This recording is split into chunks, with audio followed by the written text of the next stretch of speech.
tomto videu si naučíme, jak vytvářet tázací věty pomocí tázacího zájmena kdo. Čínsky šej nebo formálněji šuej.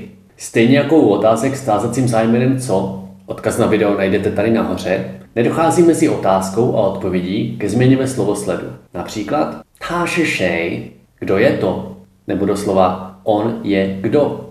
A odpověď ta shi wo bába, to je můj táta. On je můj táta. On je kdo? On je můj táta. Ta shi šej, ta shi wo bába. A úplně stejně to funguje, když je zájmeno kdo na pozici podmětu. Šej shi ni bába. Kdo je tvůj otec? Ta shi wo bába. On je můj otec. A teď otázka na vás. Když budeme mít oznamovací větu ta xi huan ta, ona má ráda jeho, jak bude znít otázka, koho má ráda? A když budeme mít větu wo hui you yong, já umím plavat, jak bude znít otázka, kdo umí plavat? Vaše odpovědi můžete psát dole do komentářů. Doufám, že jste se díky tomuto videu naučili něco nového. Tak zase příště.